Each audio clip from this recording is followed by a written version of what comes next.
and good afternoon. This is Basie Saka once again sitting in with Great Defender. What a pleasant Sunday afternoon. It's been a while since we've been together. A lot has been going on, a lot has been happening, and some of it is more of the same, and we're still looking at strategies to address some of the needs that we have. So, good afternoon, everybody, and we are going to go and we're going to be looking at finances and crime. And I have a little extra stuff that I think we might be able to talk about. So let's just step right in. How are you doing, Mr. Defender, since I've last seen you? Oh, good evening, Basasaka. I'm doing quite fine, and thanks for having me once more. It's good to see you. So, you have been making inroads. I know that you've been recording. I know that there are many people from around the world that are listening to you at the moment, and that you have the ear of the people, and that's really encouraging. So, we're going to carry on. We're going to move forward, and I'm going to start at the moment about with the finances of Jamaica at the moment. So, what's going on at the moment is that the Jamaican people are having to spend money pretty much at the same rate as their American counterparts. The produce, the items that are in the stores are pretty much dollar for dollar. They are about the same as what we're spending here in the US. However, we're earning US dollars. And the people in Jamaica right now are spending US money as far as the amount of money that they're spending, but they're earning Jamaican dollars and it's just not working. So, as a defender, what are we going to do about this? What can we do about this? Well, that's a $1 million question right there, Basasaka. Excellent question. And it has always been a concern of mine as to why the Jamaican people should pay the corresponding amount in the equivalent of the United States dollars for goods, even though they are paying in Jamaican dollars. And the minimum wage in Jamaica, for example, is less than a day pay of most Americans. So you see the disadvantage right there and the disparity. So if they're paying the same price for goods and services, that they buy gasoline at the same price that you would pay for it in the United States, why not shut down the Jamaican currency? Because it's worthless, it's creating hardship, and just go United States currency. Pay the people of Jamaica in American dollars and let the people trade in American dollars. That way you are leveling the playing field. So it is unfair to ask a man who's making 10% of what the minimum wage worker makes in America that he must provide rice, flour, sugar, gasoline, and all the other goods and services he needs, electricity bill, water rate. He has to be paying the equivalent of the US dollar, even though he's paying in Jamaican, but he's earning way less. So if you want these people to enjoy their country and to enjoy the fruits of an economy that the government likes to boast about how well the country is doing, let us bring in the United States dollars, since it is the quote-unquote gold standard, or the standard by which most countries are measured, the dollar. That's what we're using worldwide. Let us use the United States dollars and abandon the Jamaican dollar, put it in the museum. That's where it belongs. So people can know this dollar once existed, because right now it is of no value. It is doing nothing for the country. The people are scraping the bottom of the barrel to stay alive. And that is why we have so much crime, because a lot of the young generation, they are refusing to work for these paltry wages that they are offering in Jamaica. And so a lot of them are turning to scamming and crime. They are not working for a 12,000 Jamaican dollars or 15,000 Jamaican dollars for the week.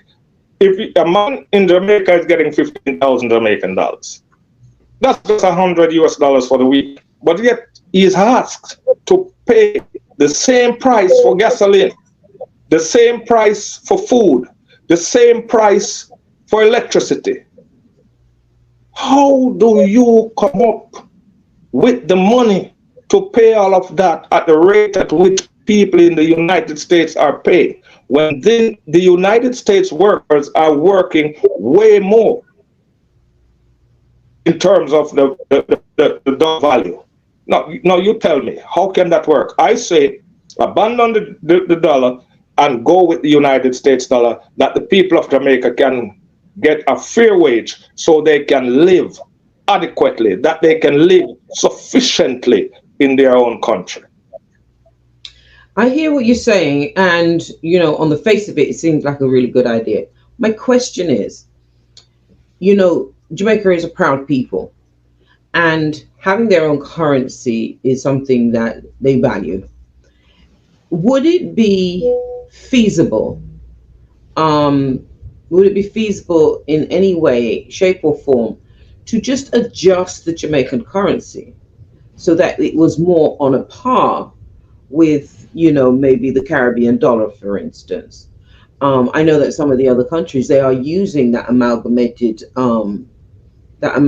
currency, and it seems to be working.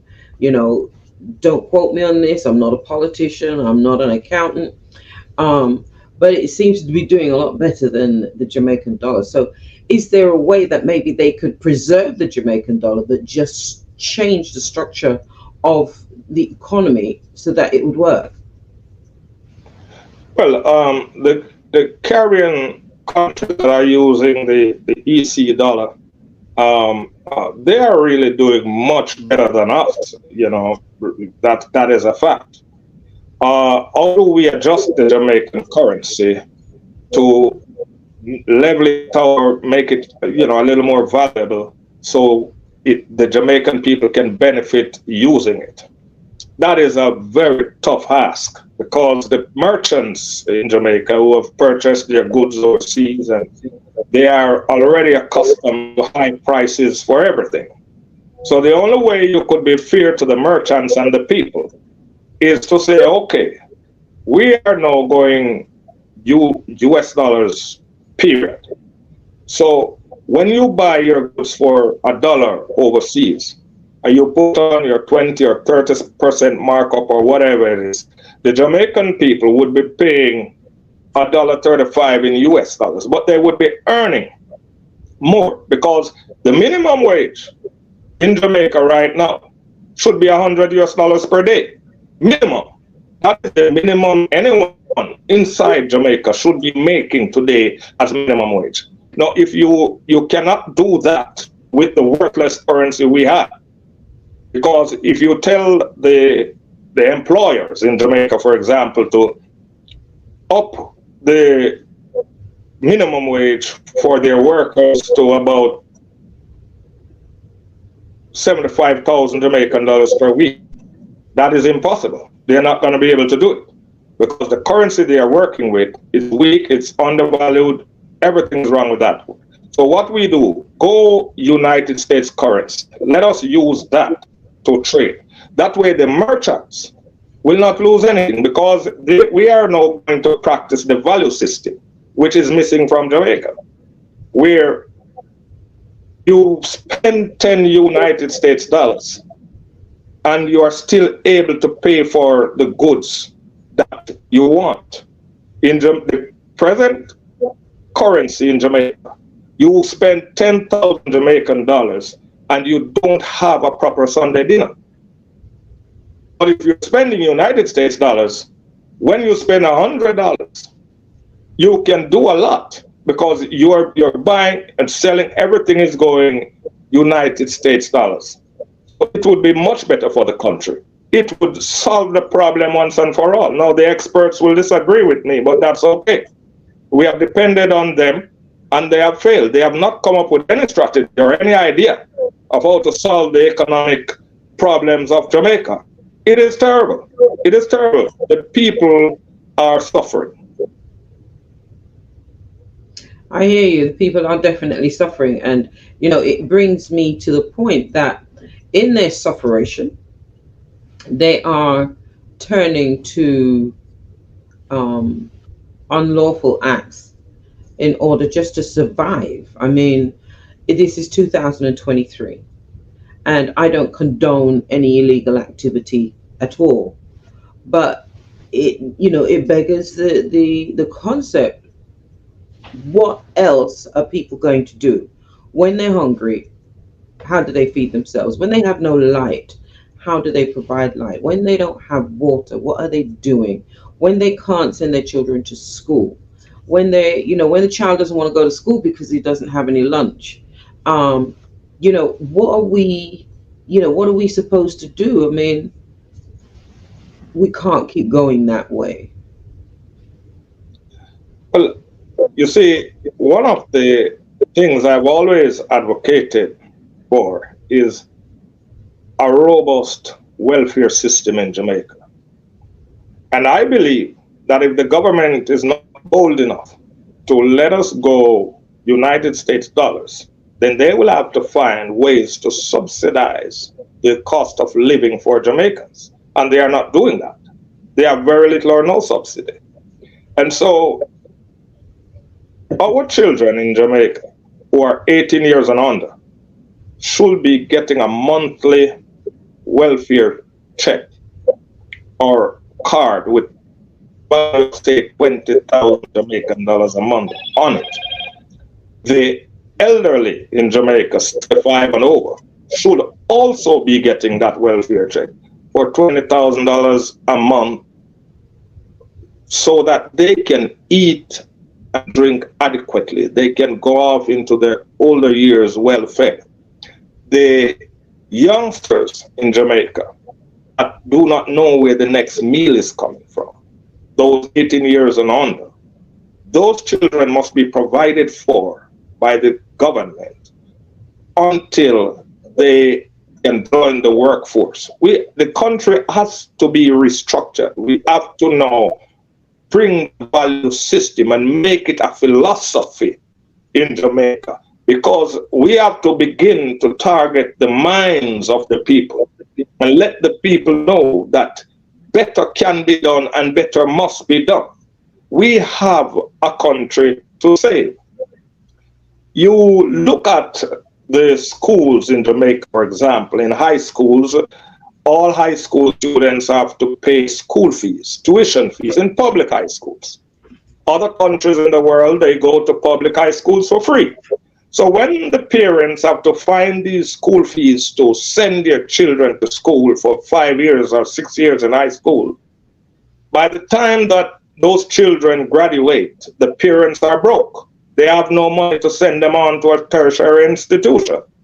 High school should be free so they could save their money to send the children to tertiary institutions. You understand what I'm saying? They are Right. not making the tertiary institutions free, and they are not making the high schools free. Now, the people of Jamaica have to come up with school fees to pay to send their children to public schools. In other countries, public schools are free. As if that's not bad enough. They have to pay to sit exams like the CXC exams, which I think is rubbish by now, because they are coming out with 12 or 15 subjects and they can't get a job. The subjects have nothing to do with the living, with life itself. They are bombarding them with all these subjects, and when they come out of school, they only qualify for breaking the law. Some of them go join up with gangs because it's easier. They don't even have to have a subject to join a gang. And it's sad. And we have some of the smarter youngsters becoming criminals and outwitting the police. So these minds that are being wasted, the government must start investing in them so that when they come out, they can be of use to the country rather than become a nuisance to the country. We have brilliant young people. You see, these days, our young Jamaicans are able to read and write well, and they can use a computer well, their phones well, so they are in touch with what is going on around the world. And they are not settling for the mediocre standard of living that the governments are willing to allow in the country. They want to live well and they want to live big. And you can't blame them. They are ambitious. So what you have to do now is to target their minds. You got to let them know, as government, you're in charge of them from school. You make sure they have their monthly supplements coming through school. They must have a $20,000 a month allowance for each child under 18 years in Jamaica. If you have that, and they don't have to turn to the dons and the gunmen for help or for lunch money to go to school, they are literally selling their souls for lunch money. Where is the government? You have the youngsters selling their souls for lunch money. Mm. That's very hard. You know, I was brought up in the British system. I was brought up in the UK, and each child, it wasn't a lot of money, was given what they call child benefit. So each family, for every child that they had, there was a stipend. It wasn't a great deal of money, but it would cover lunch money at least. May even give the child some pocket money. A lot of the parents, they didn't have much, but they could give the child benefit, that they could save it and, buy their little gifts for their siblings and their parents or whatever. And it was something that helped out. And they got that up until they were 16. And if they stayed in full-time schooling, it was extended for that period of time. Now, I know that the Jamaica doesn't have anything like that. Also, the UK is a welfare state. So between the ages from birth to 18 or outside of full-time education, your healthcare is free, your schooling is free. Um, and it makes a difference. It does make a difference. It takes the pressure off the families, but it also creates generations of people who can then go into the workforce and maintain the economy. You said something that I thought was very poignant, and you were talking about investing in the children and giving them this 20,000.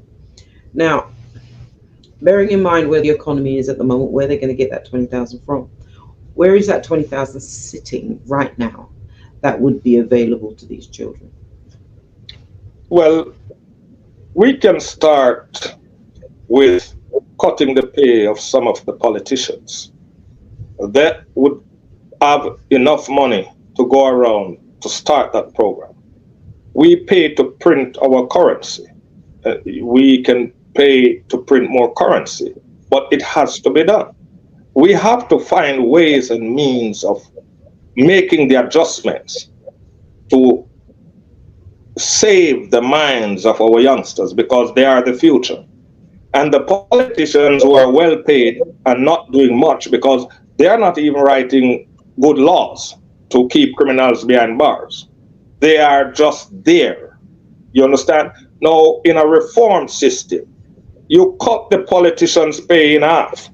If they are patriotic enough, they would be willing to take a pay cut to serve their country. You understand? Now, some people might say that's not fair. I'm going to show you where that's fair. A police constable in Jamaica now makes an average probably of about 1.5 million for the year. It's not a lot of money when you take out taxes. If my quote is right, it might be a little less, a little more, but it run about that region. And if you're making that and taxes is coming, if you divide that by 12 and you take out the taxes, he doesn't have a lot of money left. Now you see why. Okay, so we were just talking about where we're going to get the money from. So what I'm hearing you say is that much of the economy, much of the money that is in the country is lining the pockets of the politicians, lining the pockets of the government, and there's very few people who are making the most of the finances in the country.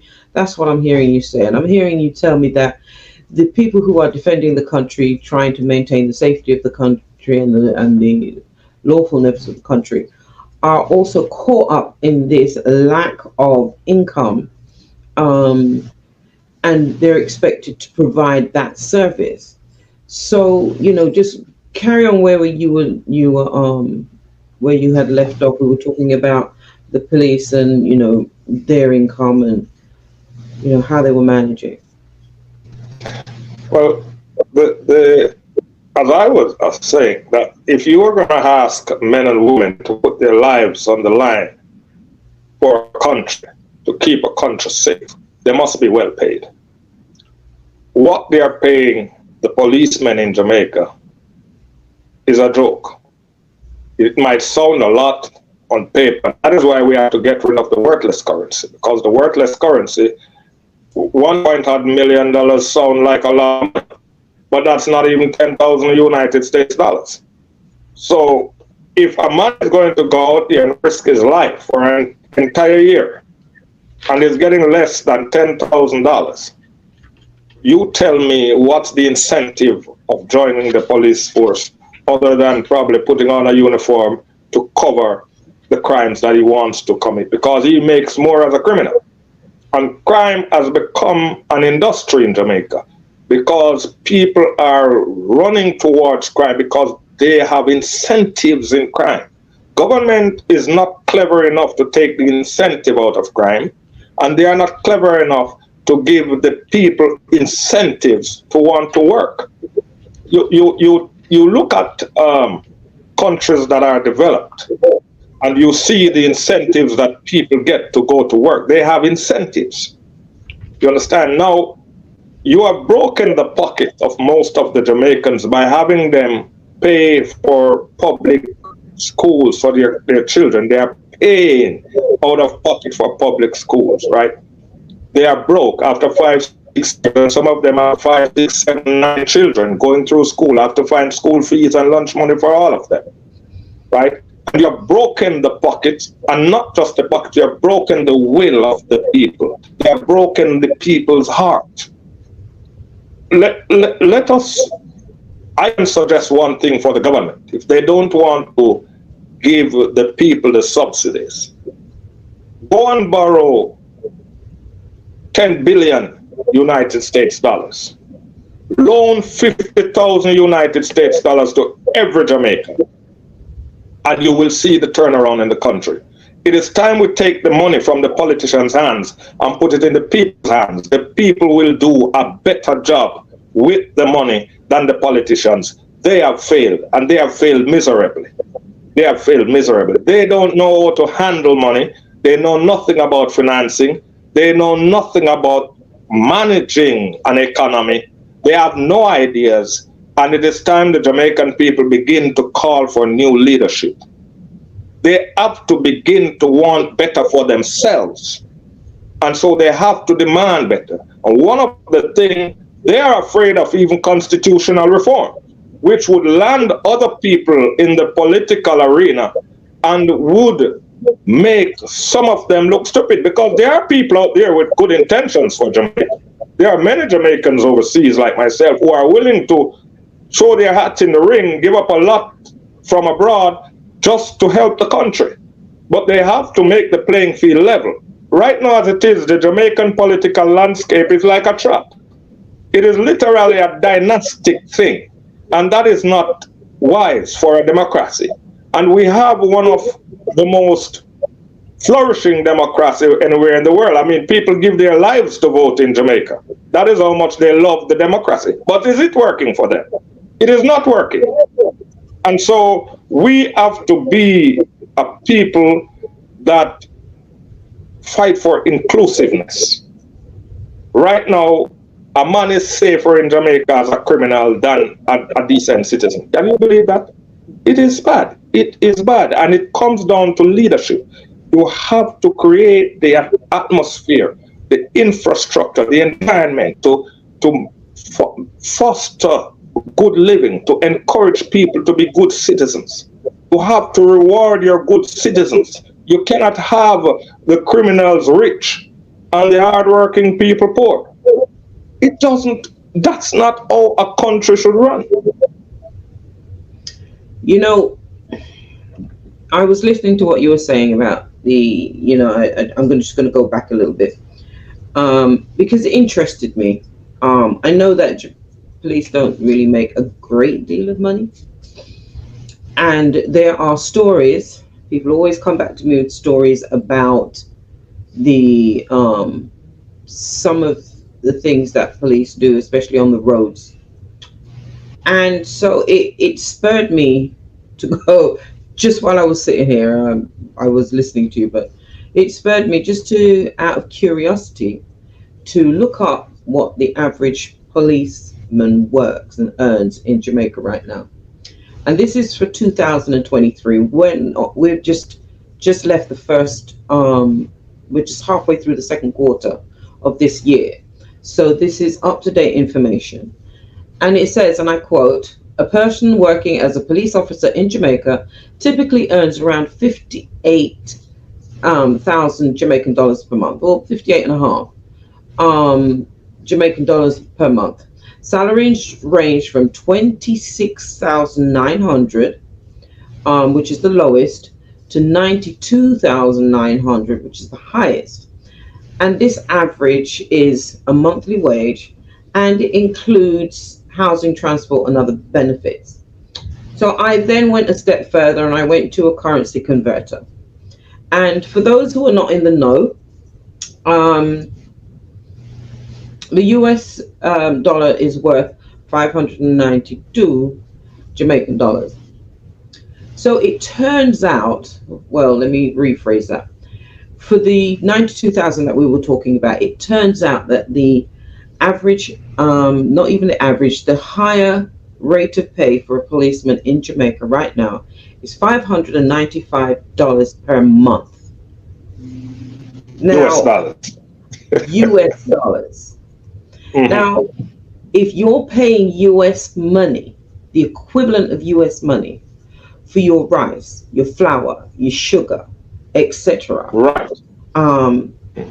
Out of $595 per month, it's not going very far.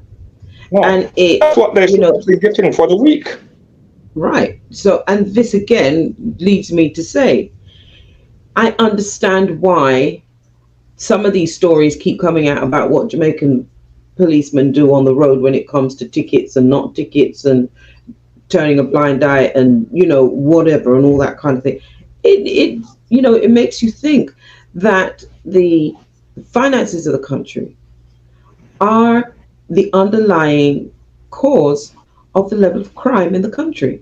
Of course, And it so is. if you deal with the finances, then they Yeah. would be able to address the crime, because Yes. people feel the need to be doing those things. Fine upstanding folks are out there hooking up to the electricity line because they can't afford to pay their electric. There you And go. these They people can't. have jobs. Yeah.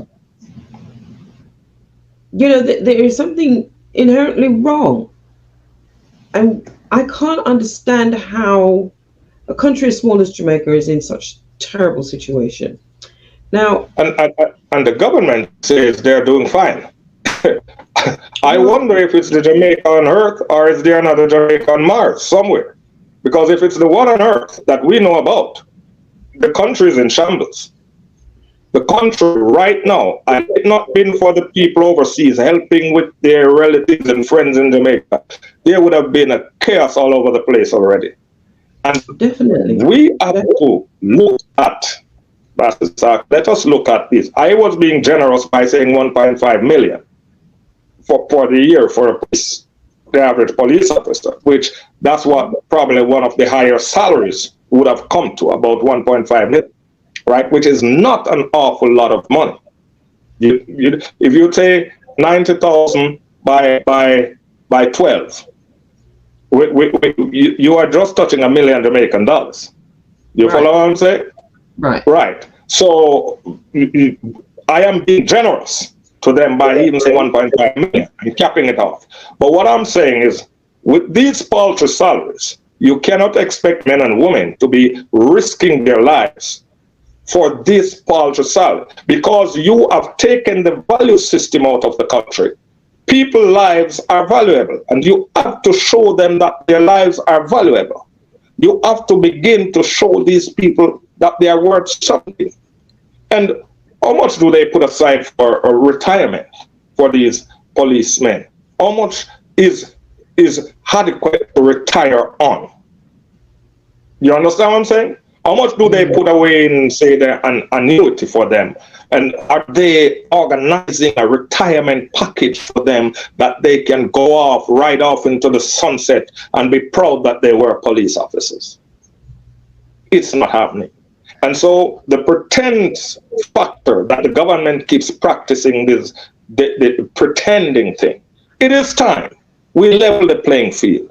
Let the people of Jamaica enjoy their country. We have to change the financial landscape of the country so the people can enjoy. I would suggest you register every person and put 50,000 United States dollars in their hand as a loan and watch them build their country.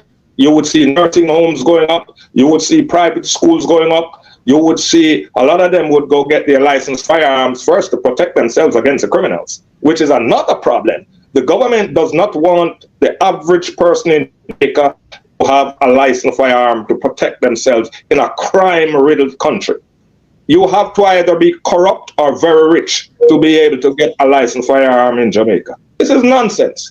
You have guys going around making a living off just killing people because they are well paid to kill people. And when they kill people, how much does the average funeral cost? When they go and they kill 3 and 4 and 5 people from one family, and one funeral in Jamaica will run you easily 500,000 Jamaican dollars, easily. And that those families are burdened with these funeral costs. They have to now come up with close to $3 million or more. Where is it going to come from? And these people are now languishing in pain, anguish, they're suffering, and the government knows the criminals. They know where they are. The policemen are not even looking at some of them because they are getting money from some of them. It is terrible. And people say, oh, be careful how you talk. And don't. Let me say this. What I'm saying is public knowledge. This is something that if you go on the internet, you will see it splashing all over the place. So I'm not talking anybody's secret. This is public knowledge. The government knows it. The people of Jamaica knows it. So if they want to pretend around it, then you have a country. If you want Jamaica to enjoy, we have to demand a different form of leadership and different forms of government. We have to make the country into a first world country. We have to change the currency from Jamaican dollars to United States dollars. If you're not going to do that, then the government will have to print extra money to handle the different costs of living that's going on in Jamaica. Something big has to be done. We can't just sit and hope for a band-aid to put on a big sore. The band-aid is not working anymore. So I didn't stop the recording. So there is a hole. So I was saying that I'm thinking, is there a distraction thing going on here? Are we being distracted by King Charles and the whole slavery reparation thing and shifting away from taking responsibility for self and putting it on somebody else and say, well, look, you owe us? And then I had to ask another question, and this doesn't, put a lot of confidence in the Jamaican government. What would we expect the Jamaican government to do with the money if they gave us money? Would they put it in the places that need to be to put, or would they funnel it into other areas that would work for themselves? And I think it's a valid question, because the history of Jamaican politics and Jamaican economy is that the people that need it don't get it. So talk to me. Start from the beginning. Let's talk about, the slavery, the ending of slavery, the fact that they paid the slave owners for the loss of their slaves, but didn't give the slaves anything that they could then start life for themselves. Okay, they didn't Oh, give it to sorry them. about that. Okay, Yeah. they didn't give it to them at the Yeah. time so that they could rebuild themselves and rebuild the country. Um, and so now, what would the country do with that money if they got it? Talk to me. Okay, that's a real curveball there. But let us start from slavery. Okay, slavery happened, and these generations, we have no control over the fact that that happened. It has left us strangers in a foreign land. At the time, it was brutal, and we are now suffering from what is called post-slavery traumatic disorder. And we can see it in the actions of a lot of our people. And so we know that we were not able to build an economic base after slavery, because up until now, that debt that the Europeans, the British, they borrowed the money to pay the slave owners for the loss of their slaves. That debt has just been repaid recently. You understand me? From 1834 till now, that debt has just been repaid. So it took them over 100 and odd years to repay the debt to the amount of compensation that they gave to the slave owners, which is tragic. So they got a jump start in these big countries in their economy. They got an economic boost when they were told to end slavery, both in the United States, Britain, Portugal. They all got with their thing. But we have to look at ourselves in Jamaica as a young nation. We started out with nothing, no financial base. We came through an illiteracy period where school was not very important to some of the slaves that came off the plantations. In fact,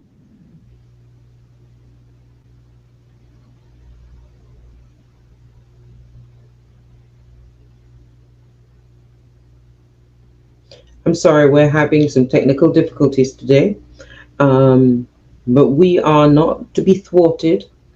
I don't know if there are folks that don't like the conversations that we're having and they're messing with us. I don't know if Big Brother is watching, but we will continue to have this conversation because I think it's something that we do need to be talking about. yes, I lost yes, you. I'm back. Yeah. So this is a very powerful argument we're making here, because it's an excellent question, and it's one that is worth discussing. Oh, we didn't have that economic base, but cry as we may today, we cannot change none of that history. That is unfortunate history that must be taught to our children. It must not be forgotten, but we cannot change that. What we have to now do, the reparation thing that they're talking about, while I agree with reparation, it depends on the form that the reparation rather, is going to come in. And we know that our governments in Jamaica, they are not good with money. So you can't put money in their hands. It's like giving a crocodile a chicken to hand to someone. It's not going to happen. It's not going to happen. And they are like crocodiles. They eat, they want everything for themselves. And so we know we'll have to, if that's going to happen, we would have to have an agency that register all our citizens. And each one of them gets a monetary compensation directly from England. We could not depend on not even the post office to deliver it to them. It would be stolen. The people would have to be handed that reparation money in their hands individually. Unless it can happen like that, then we can dismiss the argument of reparation. this government nor any Jamaican government that has been would part with that money fairly. You understand? So now you need people in place that if these things are to happen, the people of Jamaica know they. I think we may have the defender back. Are you with us? Yes, I don't know what's going on here in this side of the world, but we keep getting disconnected. But if the devil is trying to stop us from having this conversation, then he's in for a fight today because There you this go. conversation is worth having. I'm right there with you. Anybody doesn't want this conversation to happen, tough. It's gonna happen. It's So gonna happen. carry on where you were. Hmm. Yes. So as I was saying that we could not put any reparation in the hands of this government of Jamaica because they are not honest. We see all the thieveries in the financial institutions in Jamaica, and they refuse to prosecute the people that are guilty for stealing the life savings of some of our citizens. We had our national hero robbed, and nothing was done about that. Still, nothing has been done about that. Um, we have so much things going on that the government has shown that it is toothless. It has no bite for crime. It does not want to bite into crime, and especially when their friends are doing things, they get away with everything. And so reparation would be good. And if it's going to be financially, because I don't know which other form it will take, if they're going to build schools or they're going to create welfare programs, and then again, if they create welfare programs, the leaders of the country will. And Yeah. you know, hi there. So there are some questions to answer. What are they going to do with the money? Will they manage it properly? They say to whom much is given, much is expected. They're not managing the money that they've got. No. So how it makes no sense. Mm-mm. History has proven that money in the hands of these governments in Jamaica, it's no good. So put the money in the people's hands, and we will see results. I want to point out the great work of some of our iglas, for example, in Jamaica, who sell in the markets, and you see the way those people manage money well. They don't depend on a welfare system. They don't depend on government, but they manage their money well. And I've had the privilege of going to several homes in Jamaica where higglers run, and I'm very impressed. They are managing their money well. They have to manage well to go back to the market, and they are good managers. And the government need to take some lessons from the Eagles. We look, for example, let us take the taxi men who have taken over the burden of carrying people throughout Jamaica because government cannot even run a proper bus service. The little guy who buys his car gets in the ring and run and help to try. The defender was saying, talking about the higglers and the taxi drivers and how they're managing their money, how they're, using, business sense to make do for themselves and to, raise their children, put their children through school. And I would put it to you that the average Jamaican has good money management because they have no choice. They have to make that dollar stretch. And so they have to budget.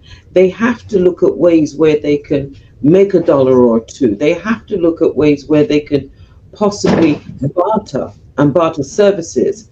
Um, you know, I'll wash your clothes, you iron them. I'll look after your children and you look after my yard.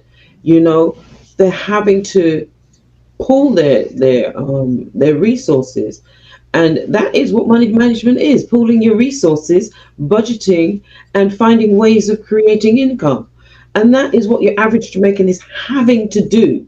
They may not have um, the formal education to do this. And if the average Jamaican was taught financial literacy, then I think Jamaica would be a force to be reckoned with, because Jamaicans are not afraid of work. They're not afraid of work. And so if they Yeah. knew how to make money, you know, then the government would be in trouble. Because once a country no longer needs their government because they're meeting their own needs, then that government is going to fall very quickly. Um, it's been a great conversation. I'm not sure what the digital world is doing to us today. Um, but, watch this space. We will be back. We will continue this conversation. We will continue to look at the state of Jamaica at the moment, the crime, the finances, the welfare, the people of the country, our children, the future of Jamaica. We will be looking at it. We will be looking at the currency. We will continue to ask these very tough questions. We will continue to share our thoughts with you. We will continue to support the great defender in his quest to have, to create uh, thinkers, create people who are prepared to examine the country that they're living in, examine the country that they came from, examine the politics, examine the issues that are around, and, stand up and be counted. Defender, I am so pleased that we were able to get together today. It's been, well overdue. Thank you for, your thoughts. Thank you for your suggestions. And I would challenge those who are in charge to listen to you and not get upset because nobody wants to hear the truth about themselves. Um, but there needs to be something done. The people who are leading the country need to lead the country. The people who are responsible for the country and the people of the country, and especially our young people, they need to do that.